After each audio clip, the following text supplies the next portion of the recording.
এই হাদিস যদি শেখ হাসিনার আমলে বলতাম আমার ফাঁসি দিত, কি দিত? এক কথা বলেন না কেন? এই হাদিস 16 বছর কোন আলেম বলে নাই, সাহসী পায় নাই এই এই এই খুনি হাসিনার কারণে। অথচ বুখারী শরীফের সবচেয়ে প্রসিদ্ধ হাদিস, সবচেয়ে চেনা পরিচিত এবং সুন্দর হাদিস, বাবু দুখুলিল হারামি ও মাক্কাতা বিগৈরি ইহরামি, উলামায়ে কেরাম এখানে আছে। এই অধ্যায়ের ভিতরে হাদিস আছে, সেই ইম্পর্টেন্ট হাদিসটা একটু কান খাড়া করে শুনবেন না আপনারা? কথা বলেন না কেন? শুনেন সেই হাদিস। কি হাদিস? চমৎকার হাদিস। আন আনাস ইবনে মালিক রাদিয়াল্লাহু তাআলা আনহু থেকে বর্ণিত, আন্না রাসূলুল্লাহ সাল্লাল্লাহু আলাইহি সাল্লাম বলে, ফালাম্মা দাখালা আমাল ফাতহি, মক্কা যখন বিজয় হলো, আল্লাহর নবী তখনও মক্কায় প্রবেশ করলেন, তখনও তার মাথার উপরে হেমলেটটা পরান। ফালাম্মা নাযাহু, তিনি হেমলেট খুললেন। যা আরজুলুন, একদিন লোক আসলো, এসে বলতেছে কি জানেন? ফাকাল, বলতেছে, ইন্নাবনা খাতালিন মুতাআল্লিকুন বিআসতারিল কাবাতি, ইবনে খাতাল কাবা শরীফের গিলাফ ধরে বসে আছে। ইয়া রাসূলুল্লাহ, আমরা খিতা করতাম। কথা বুঝেন নাই? কাবা শরীফের গিলাফ ধরে বসে আছেন, আমরা তাকে কি করব? ফাকাল, রাসূল বললেন, উকুতুলুহু, তাকে সেখানে হত্যা করো। আল্লাহু আকবার বলেন। মুহতারাম হাজিরিন, যারা হাজী সাহেব হজ করে আসছেন, এই হেরেমের ভিতরে উকুন মারা হারাম, মশা মারা হারাম, চুল আঁচড়ানো হারাম। যদি কেউ মারে তার দম দিতে হবে, দম জরিমানা দেওয়া লাগে, কুরবানি দেওয়া লাগে, বুঝেননি? এরপর আল্লাহ রাসূল যখন মক্কায় প্রবেশ করলেন, ঘোষণা করলেন হেরেমের ভিতরে যারা ঢুকবে আর আবু সুফিয়ানের ঘরের ভিতরে ঢুকবে তাদের সমস্ত অপরাধ মাফ। সমস্ত অপরাধ মাফ। আবার এমনিও মশা মারা হারাম, ওই জায়গায় রাসূল তাকে হত্যা করো। কারণটা কথা বলবো, সেখানে হত্যাকাণ্ড নিষেধ, সেখানে রাসূল বলে তাকে হত্যা করো। কষ্ট থাকে না যে কেন হুজুর? কষ্ট থাকে কি থাকে না? আমি বললাম এই মসজিদের ভিতরে যারা ঢুকবে তারা মারা হারাম। একজন যায় মেহরাবের ভিতরে ঢুকে, ইমাম সাহেবের নামাজ পড়ে বসে আছে। আমার বললেন, হুজুর ওই বদমাইশটা তো ইমাম সাহেবের জায়গায় যায় নামাজ পড়তেছে, কি তা করতাম? আমি বললাম, মার মেরে না। তখন আপনার প্রশ্ন, কেন মার হুজুর? আমরা না কইছিলাম ঢুকলে মা? আপনাদের প্রশ্ন জাগে না কেন? এই কেন যদি উত্তর খুঁজতে যান, তাহলে বুখারীর বিখ্যাত ব্যাখ্যা গ্রন্থ ফাথুল বারী, ইবনে হাজার আসকালানী রাহমাতুল্লাহি আলাইহি তিনি জবাব দিয়েছেন। এই ইবনে খাতাল প্রাথমিকভাবে একজন মুসলমান ছিল। বলেন কি ছিল? মুসলমান। আল্লাহ রাসূল যখন মদিনায় শরিয়া কায়েম করলেন, ইসলামিক স্টেট কায়েম করলেন, তখন ইবনে খাতালকে বললেন, ইবনে খাতাল তুমি বাড়িতে বাড়িতে গিয়ে মানুষের থেকে কর আদায় করবা। এই যে একজন গোলাম দিলাম, একজন আনসারী সাহাবী দিলাম, এই গোলাম এবং আনসারী সাহাবী তোমাকে সহযোগিতা করবে। কথা বুঝতে পারছেন? ইবনে খাতাল এই দুইজনকে লইয়া সে যাইতেছে, আপনি কর আদায় করবে। অর্ধেক রাস্তায় গিয়ে তার খিদা লাগছে ইবনে খাতালের। ইবনে খাতাল বলতেছে, এই গোলাম, তোর ধর একটা মুরগি দিলাম, এই মুরগিটা ভুনা করে নিয়ে আসবে।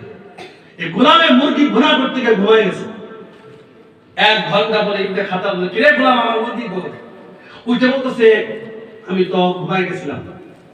ইবনে খাতালের খিদালের এমন খিদা লাগছে, মেজাজ গরম হয়েছে, আর এক কূপ দিয়ে গোলামের বাইরে দিয়েছে। কথা বুঝতে পারছেন? এখন ইবনে খাতালের চিন্তা হলো, মদিনায় তো ইসলামিক স্টেট কায়েম হয়েছে, যদি মদিনায় যাই তাহলে ইসলামের বিধান হলো হত্যার বদলে হত্যা। আমি যাব না মদিনায়। সে চলে গেছে মক্কায়। কোথায় গেছে? মক্কায় যাওয়ার পরে সে মুরতাদ হয়ে গেছে, কাফের হয়ে গেছে।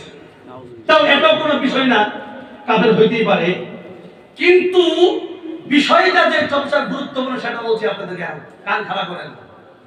সে একজন কবি সাহিত্যিক ছিল এবং তার দুজন দাসী ছিল, বাদী। এই বাদী দুইটা এবং এই ছিল কবি সাহিত্যিক ছিল। এই ইবনে খাতাল এবং তার দুই দাসী মিলে কবিতা আবৃত্তি করত।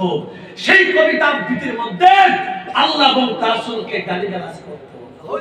আল্লাহর নবীর ইজ্জতের উপর আঘাত হানত, আল্লাহর নবীর স্ত্রীদেরকে বাজে মন্তব্য করত, সাহাবায়ে কেরামের স্ত্রীদেরকে বাজে মন্তব্য করত। মুহতারাম হাজিরিন, সেদিন আল্লাহর নবী সেই কলিজা ছিলেন, রক্তক্ষরণ হয়েছিল। ইবনে খাতাল তোরে এত আদর করলাম, যত্ন করলাম, তোর কাছ থেকে সেটা আমি আশা করি নাই। কথা বলেন ঠিক না বেঠিক? মুহতারাম হাজিরিন, যদি মক্কা বিজয় হয়ে গেল, ইবনে খাতার চিন্তা করলেন আগাম কুগাম পুন্ডামি আর তো কম করি নাই। যাই রাসূল যাকে ঘোষণা করছে হেরেমের ভিতরে ঢুকলে সব অবস্থা মাপ। হেরেমের ভিতরে ঢুকছি তো ঢুকছি, গিলাফ ধরে বসে থাকি, আমার মনে মারবো না। কথা বলেন ঠিক কি না? আবু বুরদা সাদ ইবনে হারেসা এসে বলতেছে, ইয়া রাসূলুল্লাহ, ইবনে খাতাল কাবা শরীফের গিলাফ ধরে বসে আছেন, রাসূল বললেন হত্যা করুন। সাহাবী বলতেছে হত্যাকাণ্ড নিষিদ্ধ, হারাম, আপনি ঘোষণা করেছেন। রাসূল বললেন কিছুক্ষণ সময়ের জন্য সেই বিধান আমার কাছ থেকে উঠায় নিতে, তাকে হত্যা করো।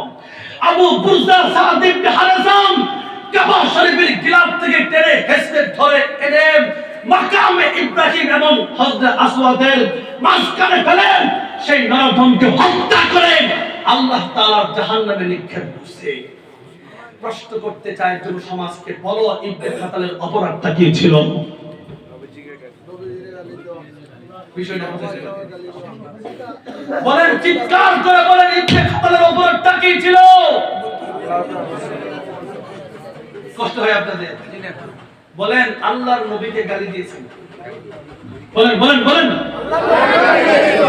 একটা একটা করে প্রশ্ন করব, উত্তর একটাই। বলেন, আবু বকরের পিতা আবু কুহাফার অপরাধ কি ছিল? ঢাকা থেকে আসছি তো দিলে একটু ব্যথা আছে, আপনাদের একটা বিষয় বোঝানোর জন্য আসছি, ইমানদারে মজবুত করার জন্য আসছি। অনেক পাঁচ ওয়াক্ত নামাজ তাহাজ্জুদ গুলো দাঁড়িয়ে অভাব নাই, মাশাআল্লাহ খুব ভালো ছেলে, ঈমান নাই, ওই আমলে কোনো কাজ হবে না। আর কিচ্ছু নাই, শুধু ঈমানটা আছে, জান্নাতে পুইরে পুইরে হলে একবার জান্নাতে যাইবেন, ঠিক কি না?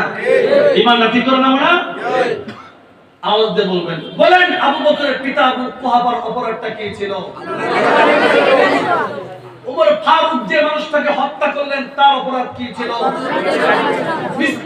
মিসআর নামক জিনের কি অপরাধ ছিল? ইবনে খাতালের কি অপরাধ ছিল? সাহাবায়ে কেরাম যে পথে হাঁটছে, উম্মতে মুহাম্মদ হিসেবে আমাদেরকে সেই পথে হাঁটতে হবে। কথা বলেন ঠিক না বেঠিক?